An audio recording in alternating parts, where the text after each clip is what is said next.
For those of you who know, I started playing Elden Ring on Steam. Started over again on a new account on Steam, and started having fun with that. And so that's just to obviously take forever, but that'll be an ongoing thing. Because I really do love Elden Ring, so it'll just have to be an ongoing thing,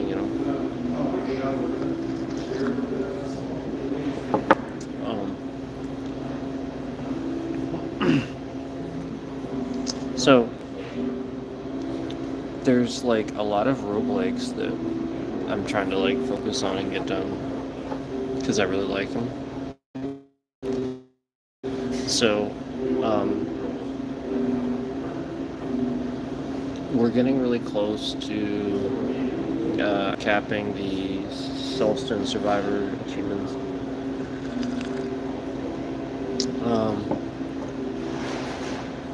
Getting really close to capping that finally. There's just a lot of roguelikes that we took on. A lot of there's like these games, there's a ton of games where like indie developers and stuff like that will just drop a game, because it's cheap to make. I guess, I don't know if Steam is cheaper to drop games on, I think is the idea, right? Because it's, they allow for early access and all that stuff, so you can just sort of drop a game and ask for development help and stuff. So a lot of this stuff starts in early access and ends up being a really, really solid game, like we saw with Tiny Rooms. Hey, 365, good morning. You're up early, sir. Or are you still up? Are you still up?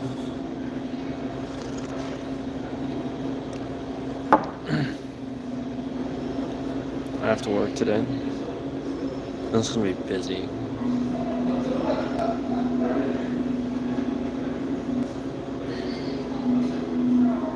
It's gonna be busy.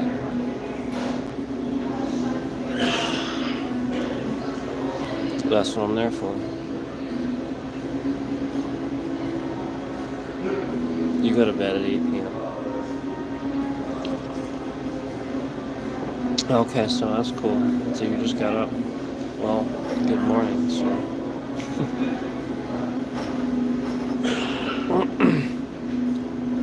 Yeah, I tried to get an early start today, too. And be prepared for the day.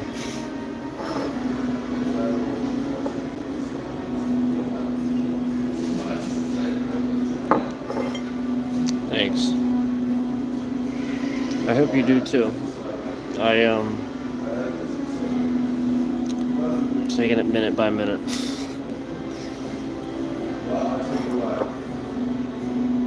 I'm not feeling the greatest the past few days.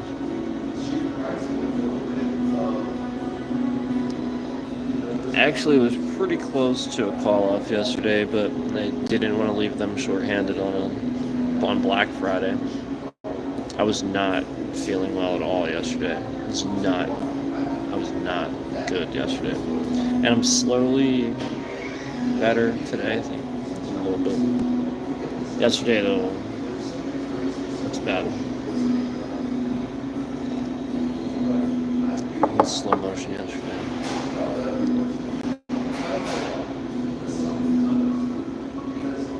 Yeah. Oh, yeah. Oh, yeah. Yeah, it'll be busy.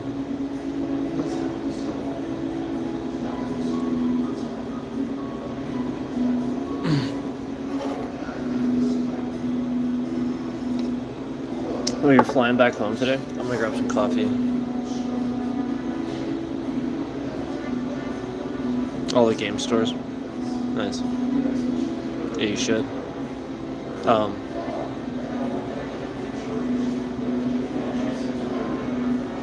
Definitely, obviously, try to buy in person if you can to support local businesses, but I know Amazon has some good deals too. Give me 1 second, I'm gonna get some coffee.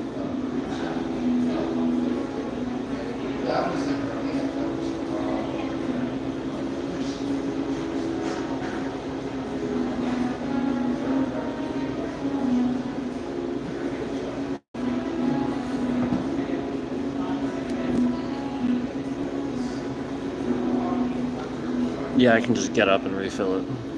It's kind of nice.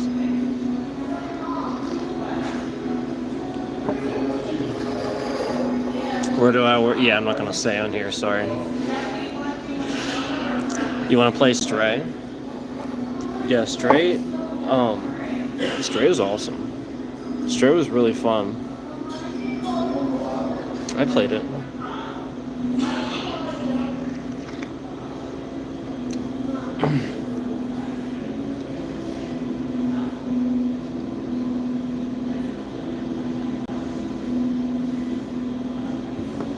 It's really fun. I really enjoy the open world. It's really cool, and then finding like different people to talk to and stuff. Some of the dialogue was really funny. I like the story. It was actually really good.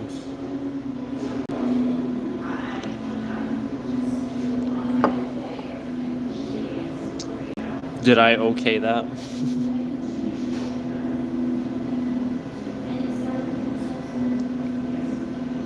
I remember Dredge now. Was that game where we started like on this boat? I know we started like going around to different areas. And eventually like there was this thing that we were supposed to do, right? And I couldn't figure out how to do it, and I even looked it up. And I still like it just wasn't working for some reason. I even like went to the thing that the guide told me to do, and for some reason it just wasn't working. I don't know if did I come back to it and it just worked. The fish game? Yeah. Right? Yeah, you fish and stuff, but like there's combat, right? I remember there being combat, right? There's other things you do. I remember we were supposed to I think it was like this area we were supposed to go to like find something or get these people or something like that. Just for some reason just could not get it to trigger the next event.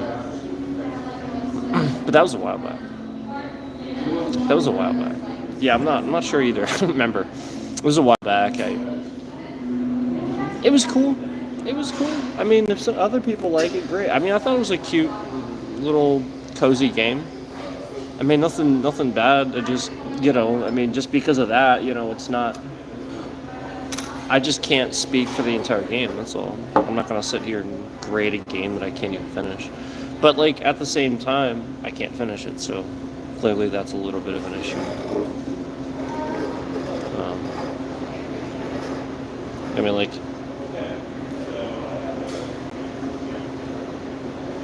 There's plenty of games where I sit there and I don't look things up and I figure them out. I figure them out start to finish, and we go through them no problem.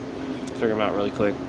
And I feel like if a game is designed in such a way that like you can figure it out, you can play through it and stuff like that.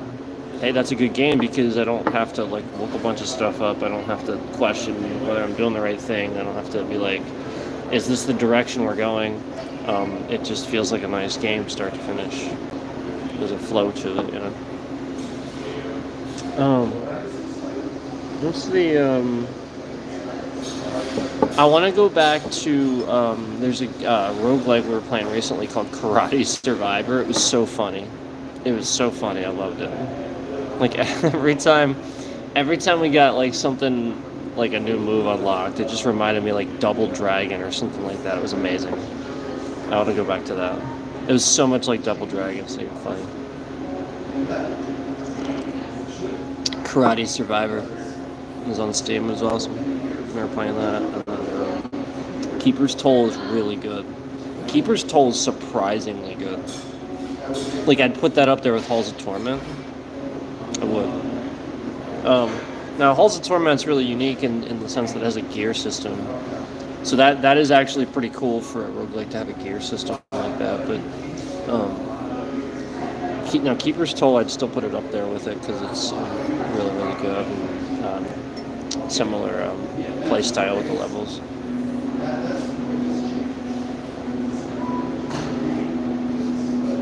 Have a great day at work. Thanks, man. You too. Heading out. You too, man. If you're working, and I know you said you're flying back today. I don't know if you're working or not, but I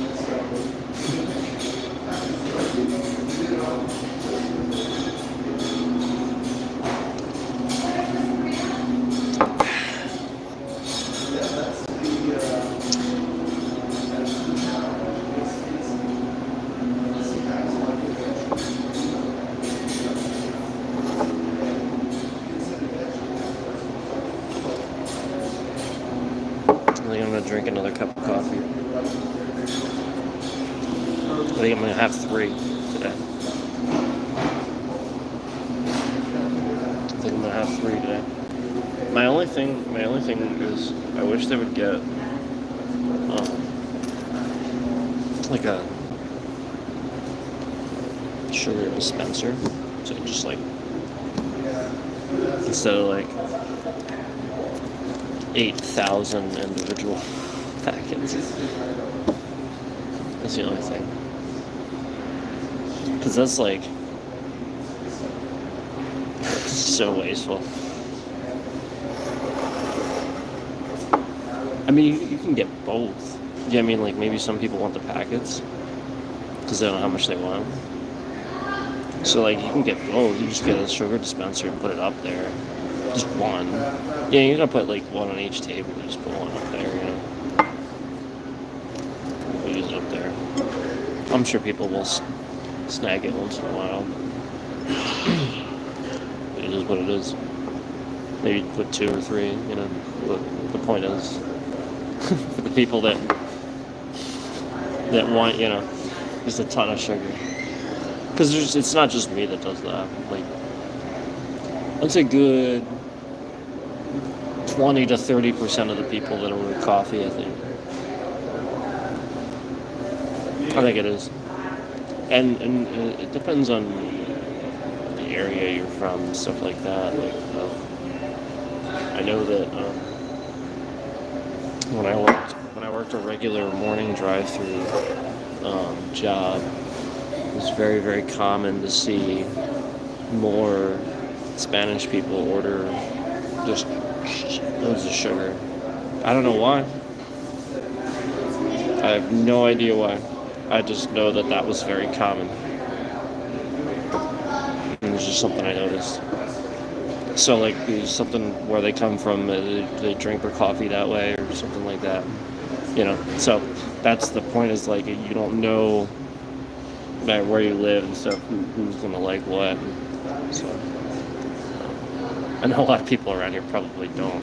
But I do.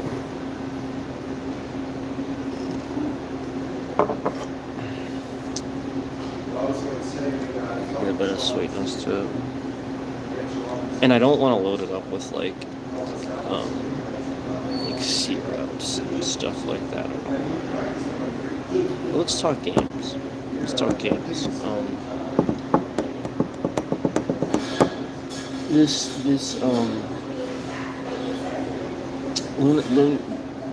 Lunacid, right? Lunacid? Isn't that how you say that? We gotta figure out how to say that game. We gotta figure it out. Lunacid. It's really fun. I almost went back to it the other day when we're gonna play something. Oh, I was like so close. I was like, I'm gonna play this. And I even set like some different settings because I was toying around with the settings a little bit. I was like, oh, that's pretty cool. I didn't realize it had an FOV slider. It has a field of view slider and everything. It's pretty cool settings. And so like I do want to go back to the game, but I just decided. I think that was the day. Yeah, that was the day that we ended up getting a bunch of achievements unlocked in Brotato anyway. I just decided to play Brotato instead. That's it. And Brotato, I'm really, really glad I got that on Steam because it just runs better. Infinitely runs better. I think we're almost capped on that too. I think I'm getting pretty close to getting the achievements on Brotato on Steam.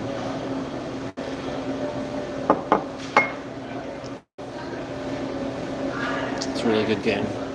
Highly recommend if you like roguelikes and stuff. It's really not expensive at all. I think it's single digits for the price tag. and the characters are really unique. It's a funny game. Like you get like the passives and stuff, and your little potato thing that you're controlling starts wearing the different stuff. So like if you get like a helmet, he's gonna have that helmet on the rest of the run now. Your all your weapons and stuff just like hover over your guy. But it's pretty funny. You start layering the stuff, and then the enemies are really good too. In the abyssal depths, right? Something like that. It's a really good DLC. I like it. It's really good. I hope they come out with another one. I actually totally okay with it. I don't know. Maybe some other people want to complain about, oh, there needs to be more. So no, a couple dollars. Who cares? It's a couple dollars. You get a few new maps. I think a few new music, like songs, something like that, and some more. Obviously, completely new loadout of enemies, and that's the main thing. Is just like getting sick and tired of seeing the same enemies, And that's, in my opinion, a great reason to get it. So, highly recommend that one. And I guess Karate Survivor, Keeper's Toll. These are all really good. Tiny Rogues. Tiny Rogues is like the GOAT in my opinion, other than Vampire Survivors. I think people underestimate Tiny Rogues, and I think if properly marketed, that game will do very well. If properly marketed. It's like, it's sort of like anybody that grew up with an Atari and a Nintendo, like anybody in that age group that would have grew up with an original, like actually played Atari and Nintendo and stuff, will probably love that game. Love it. Because it's just that. It's Commodore 64 graphics. That's what it is. It's like even they have a little screen even, basically make it with the lines and stuff. But it looks really nice. And the sounds, man. Yeah, really awesome game. I love Tiny Rogues. Can't speak good enough about it. It's not a 10 because there's like a couple little glitches here and there that they still have to smooth over. It's not a complete 10, I don't think. But it's like a 9. It's a solid 9 for me. In that genre. I mean, I'm not comparing it to Elden Ring or anything. Like I'm not saying it's on the same epic scale as that or anything. But it doesn't mean that you don't still rate it at a 9 for its own category. This is what I think folks don't understand about game ratings is you can still rate something like that, like a 9 or a 10. It doesn't have to be this huge epic thing and compared to Elden Ring, compared to like Fallen Order and stuff. Like it doesn't have to be epic like that to be a 9 or 10. It just has to be really good and really fun. That's it. That's it. So.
Left. I took them all. There's no way that's cost effective.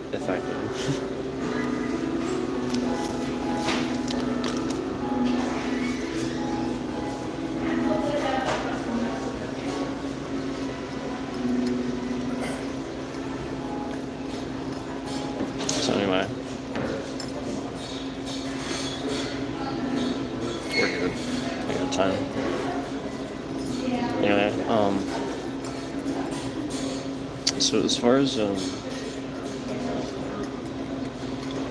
games are concerned, hey, as far as games are concerned, again, lots of roguelikes, and we got to get those done.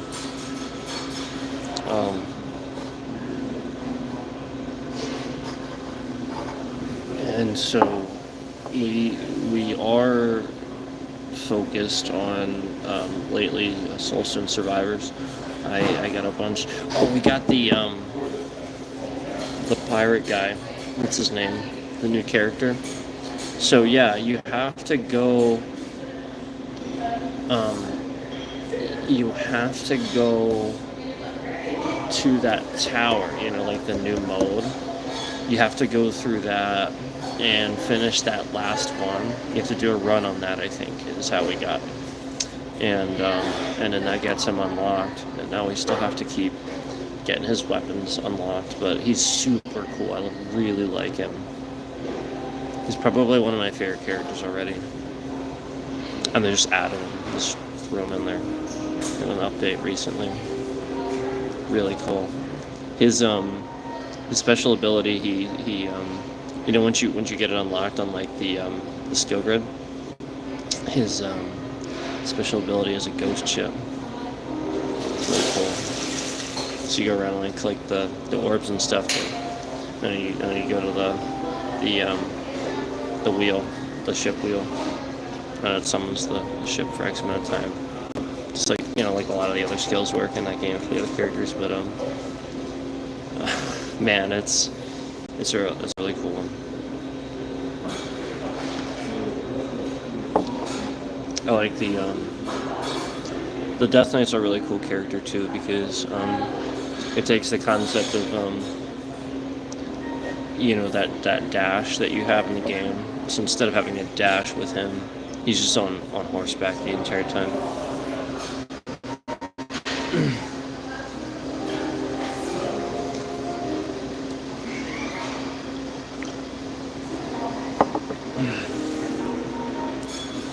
Instead of having, you know, like a dash, you know, like you dash a bunch of times, it's just on horseback, so it's just easier to do so. It's really cool.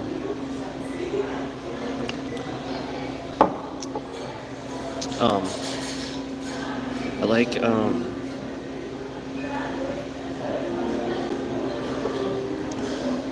I also like the guy that looks like he's from Deep Rock Galactic. He's awesome. Like him. Because Soulstone Survivors is just such a solid roguelike in my opinion. And it's got some room to grow, you know, like, I mean, we want obviously more levels and purpose to the game, obviously. I think that's sort of what it's lacking. A fun arcade-like, a fun sort of roguelike arcade-like, yeah, for sure, still it is. But yes, lacking purpose, lacking story-driven purpose, for sure. Other roguelikes do this, can do this, are doing this.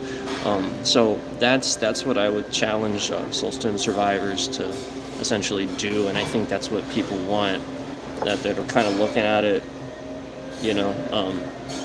I know it's a roguelite, but I still think it could benefit from having a little bit of a purposeful experience, if that makes sense. Hello.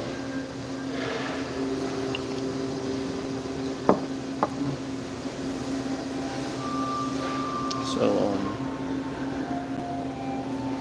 I like Soulstone Survivors, obviously, since we're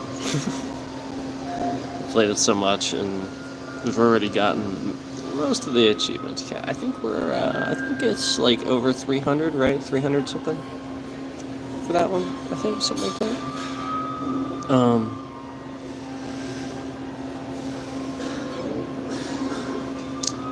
So games that we've 100%ed as far as achievements on the channel.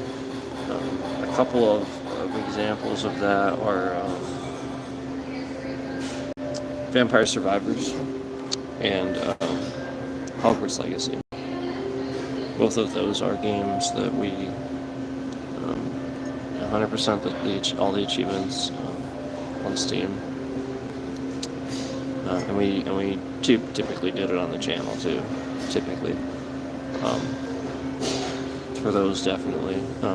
The reason I say typically is because when Vampire Survivors they come out with like new stuff all the time. They just update the game all the time. So that's why I say typically, just because I'm sure there's been some times where I just did it off stream, got caught up because I couldn't wait to play it. I have been somewhat lazy about the Ode to Castlevania DLC with you guys, just because, as you guys know me, the stuff that I like, I take forever to play because I want it to last. That's why I do that. I don't want it to be over. I don't want to just finish it. Yep. I enjoy playing it, so I make it last. It's exactly why. That's why, like, with Metal Gear Solid, that's why with Elden Ring, that's why literally, like, these games that are, like, my favorite, I'm like, oh man, I don't want to finish it. That's why I love, like, Journey Plus, New Game Plus with, like, Fallen Order. We did the Journey Plus, remember? We beat it, like, 3 times over, right, on stream. Yeah. Now, that's a game that we haven't 100%ed the achievements, but I'm getting pretty close. I'm getting pretty close with that one, with Fallen Order. I'm gonna beat that at least 4 times through. So, we're getting pretty close. Fallen Order is something I play on Steam too, so I don't really play it on anything else. I did pick up a random copy of it on Xbox a while back, just because I found it for only a couple of dollars.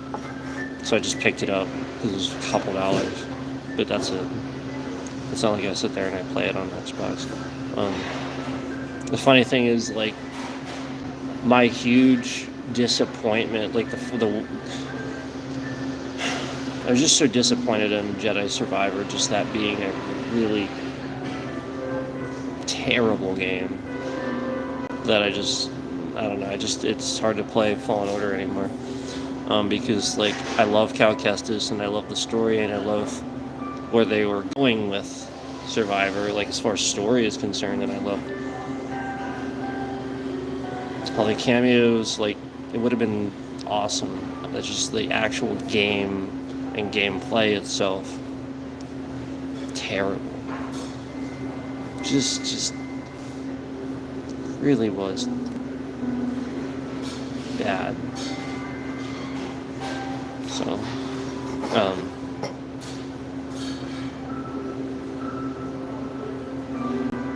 that's it. There's nothing else to it. I mean, we streamed that. I gave it stream after stream after stream. There was a time where, after 3 streams in a row, I think, of like 3.5 hours a piece, I think, something like that. So close to like 9-10 hours of gameplay. We're running around the exact same area, trying to figure out all these different paths to get to the next part of the game. It's just broken.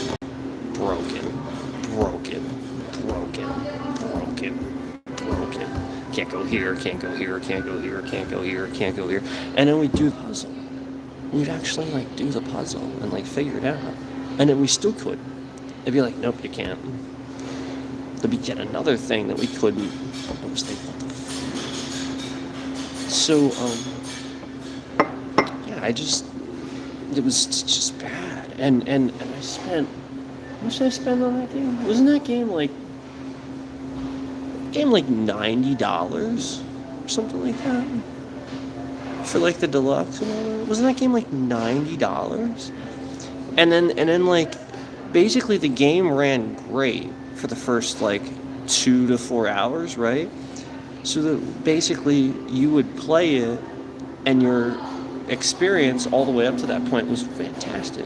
And then conveniently, right when you're just at the point where you can't return the game to Steam anymore, it starts turning to crap. the optimization started to crap. They knew what they did. They knew what they did. Like, literally, it stops there. It's so obvious, man. Yeah, like, the whole beginning part of the game is brilliant. Runs just fine. Smooth. No real problems. There's direction. Story's cool. You can complete it. It's not difficult. It's not, well, yeah, it's somewhat difficult, but it's not like all right, there's literally like one spot you're supposed to go. It's a giant, awesome dinosaur, and you wanna get to it. But now you spent the last 20 hours of the game going to 5 to 6 different pathways to get to this. It's green on the map, like you can go to it. Yet all the 5 to 6 different puzzles you have figured out and unlocked to get there somehow reach a dead end. Somehow all are supposed to go there, but there's like some sort of weird mechanic that prevents you from getting to there. It's like an invisible wall or some sort of weird mechanic that you can't do yet because you didn't do this other thing. There's like literally like 5 to 6 different pathways you open up to get there, and then you still can't get there. You just aimlessly, I'm literally 20 hours walking around that same effing planet because I couldn't leave. And then I would try to use the holo map on the ship to see, alright, well, I'll just leave that way, just physically leave. And the holo map, I'm not making this up, actually runs around 8 to 9 FPS. Single digit FPS. Actually single digit FPS. 8 to 9 FPS. Actually that bad. It's not making that up, not exaggerating. It literally is that, like, the whole, and it causes crashes sometimes. Yeah, you can't do that. So just like that game was just, I can't believe they did that. No, EA should never be trusted with a Star Wars game ever again after that. In my opinion. Just my opinion. But they really shouldn't. They just want to do the bare minimum and then try to pump out the sequel before it's even asked for. And this is what they were doing with Survivor. They were like, alright, we're talking about a sequel to this before it's even out.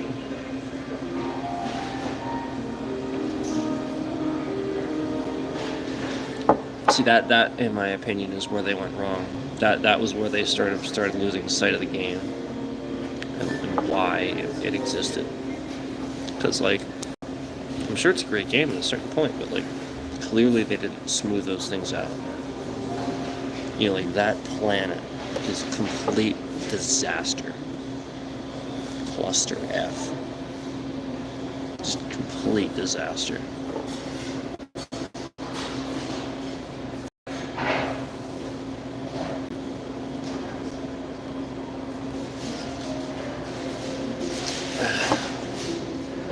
But like I said,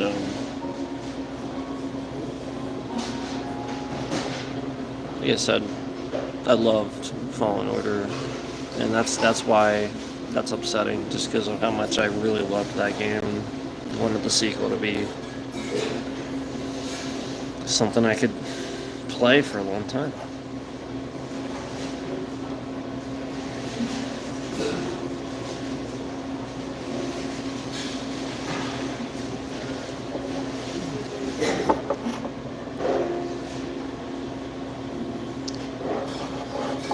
I even kind of wanted them, like, the point behind those notes, like, the point behind what we were all trying to say with Fallen Order and trying to give them and tell them, too, was that a lot of the areas that you were in, not that they were bad, but they were very condensed. There wasn't very much space, except for, like, you know, a select few.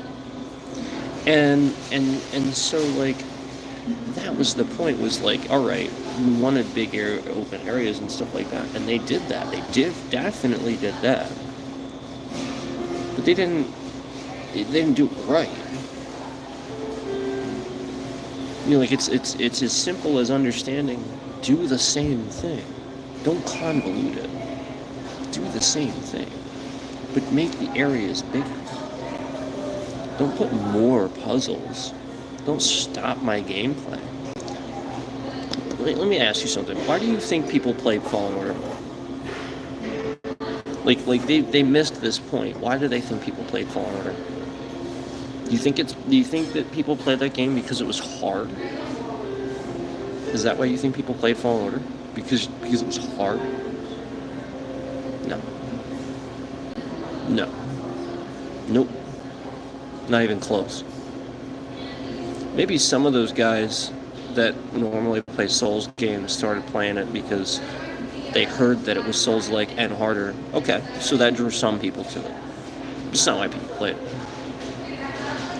People played Fallen Order because it was the first Jedi game that they did right. The first one. Other than Old Republic. Obviously, other than that. I'm not talking about that. Other than that. I'm talking about like standalone single player. It was the first one they actually did right. Where you have like this guy that nobody knows. It's a Jedi, finally. And they're filling in the blanks. It's like, it's going to happen. There's going to be Jedi that we've never heard of. And it's like, why didn't they just do this at any point, you know? So, they finally did it. It's awesome. It's so epic. Cal Kestis is a fantastic character. Unique abilities. You root for him. He has a cool droid. Just so many awesome things about the maps, unique things about the areas. You know, like I said, big open areas were awesome. So like that planet that you got to with the temple, that first area where you're outside and you see the big thing and stuff like that, that was so cool. That was what we wanted, just more of that. And less of the nonsense where it's difficult to navigate. Literally, the most fun I have playing that game isn't when I'm going, how the heck do I do this stupid button mashing thing so that I can make it up this really difficult wall that I have to somehow climb or something like that. That's not the part that I remember when I remember playing that game. Like, yeah, those are the difficult parts, and that's fine. And I remember falling a bunch of times trying to jump on vines. No, that was cool. That was cool. Yeah, like trying to grab vines and stuff like that. But don't sit there and like. I love the temple because as a Jedi, he had to go through his trials and figure out and how to do that and put it together and stuff. That made sense. But don't make the rest of the game like that. And then Survivor was like way worse. Like it made sense that there were puzzles initially because he had to go through a Jedi trial to be a Jedi. He wasn't a Jedi when the game started. So it made sense in the first half of the game. Second half, no. Stop doing it. And then Survivor, just everything's a puzzle. What are you doing? Did I buy a Star Wars puzzle game? Or did I buy a game where I can wield an awesome lightsaber and fend off pew-pew attacks? Yeah, that's the point. Like, the most fun of that game is that we were promised that Cal Kestis would have all his abilities, all of his endgame abilities, right up front in Survivor. Do you remember how excited we were for that? They're gonna be so epic immediately.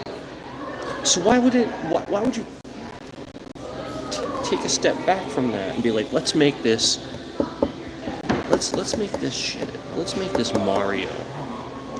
Yeah, let's make this Mario.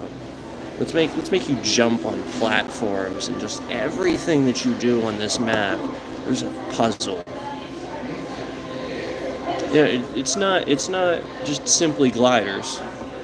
No, now instead of just gliders, you have to like angle it and turn it in such a way that you gotta like be just under this little thing that pushes you up. No.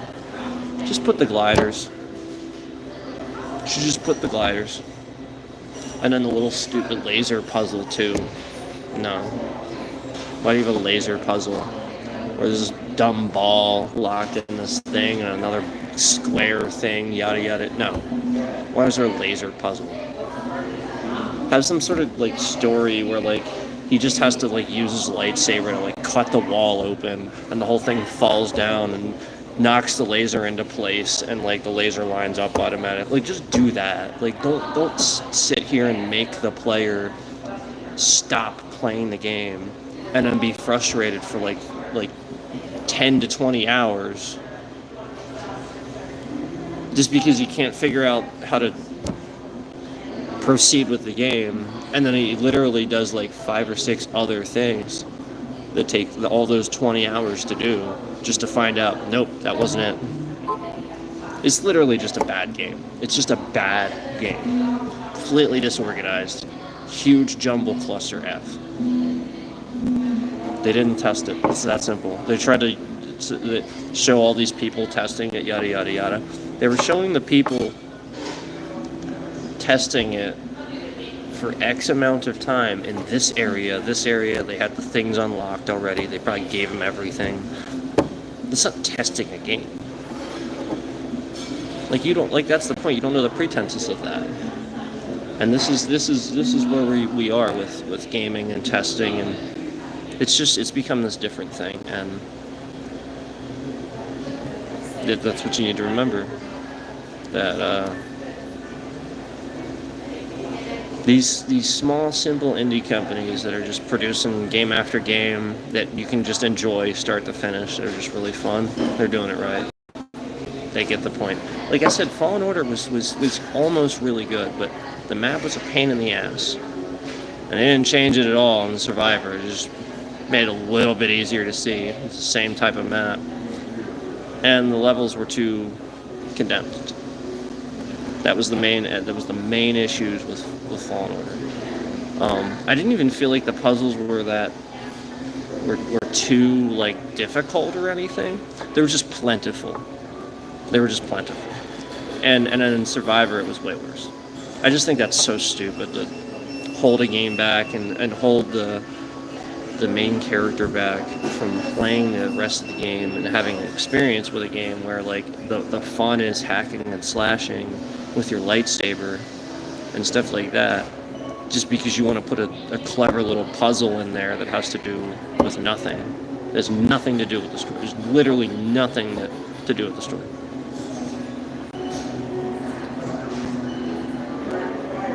Just saying.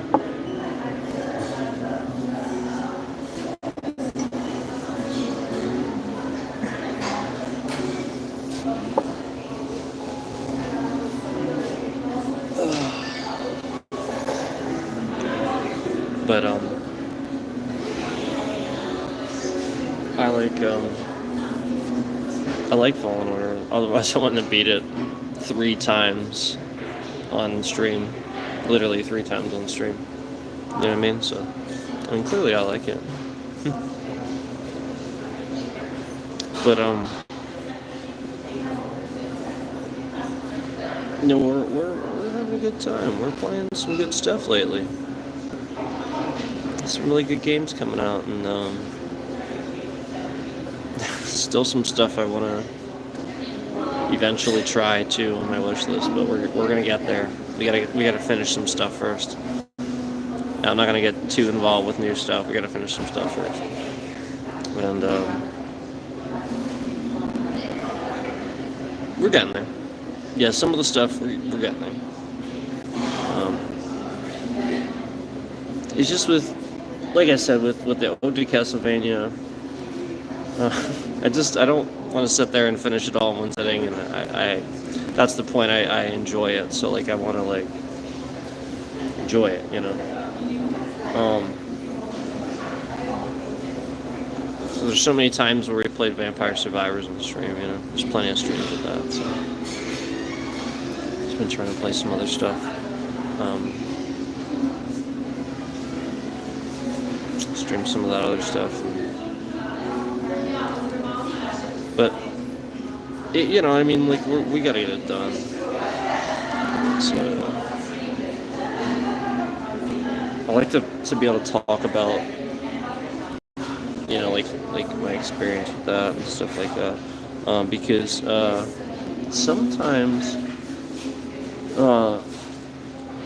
sometimes when we play that stuff, we find things out that we didn't know. You know what I mean? Like little secrets about unlocking certain things that we didn't know and stuff. And it can help, you know. It can help. Sometimes you look stuff up for that stuff and it's just not accurate. Sometimes. And no, not game facts. I'm just talking about like asking Google and Google can't, in its infinite database, extrapolate the answer from the correct article or correct FAQ or whatever it may be, you know. So the point is that I think the average person looks things up like that. So the point is, if infinitely the sheer number of times I've looked things up on Google and I get a wrong answer, incorrect one, and stuff like that, especially relating to games, that's going to be most people's experience. And that's a lot of the reason why they're watching streamers, too. That's a lot of the reason. You know what I mean? Like, they just play that stuff, and they know how to play it. So, and that's literally what I experienced, too. So I just got to figure it out, you know? I'll look something up, and I don't want to spend 10, 15 minutes looking for an answer for something when I could spend those 10, 15 minutes figuring it out myself. I'd rather try to figure it out. And then that's when I get a little irritated, because it's like, sometimes I can't, and then it'll be kind of obvious to me it's not the figuring out part that's difficult, it's more like the design of whatever they did sometimes doesn't seem straightforward, doesn't seem user-friendly enough to me, and that's what I'll complain about. I actually like difficult things, like, you guys remember when we played The Room 3? I like escape room stuff that's, like, done really well, because, yeah, I mean, like, that's the ultimate puzzle experience, in my opinion, where you have something, definitively that it is the answer. There's no ifs, ands, or buts about it. And then once you figure that out, there it is. You know, there's no question. And with a lot of games, they can't seem to really understand that concept very well, being straightforward about a puzzle. You know, a lot of times with a puzzle, it's actually the misinterpretation of how the person's looking at the puzzle.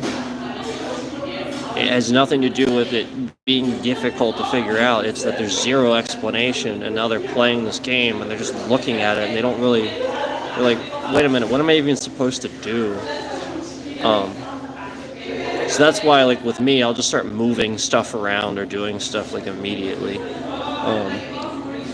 If you ever catch me like randomly burst into laughter when I do that in a puzzle, probably means that I instantly somehow figured out the puzzle without doing anything. I just like did something really quick and it just somehow worked, and that's how that's how easy the puzzle was. But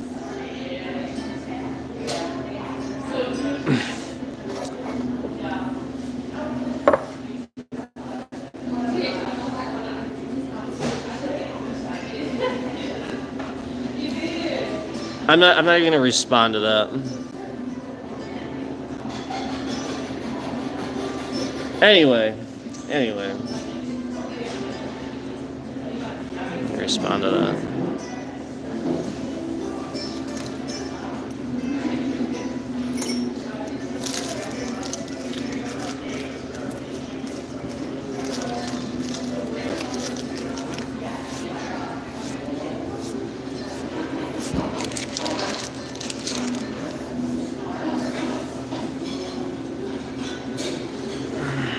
So, anyway.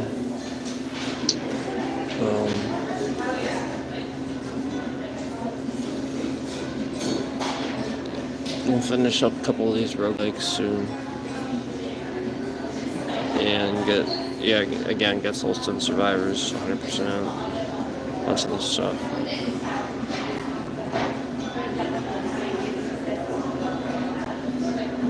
Get back to the important stuff.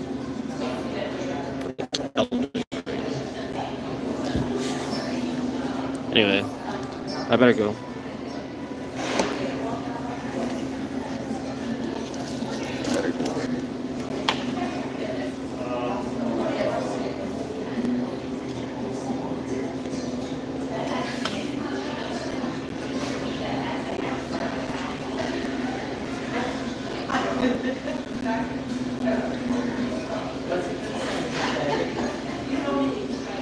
Appreciate you guys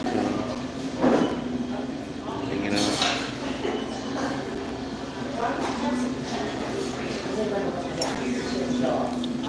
Gotta go.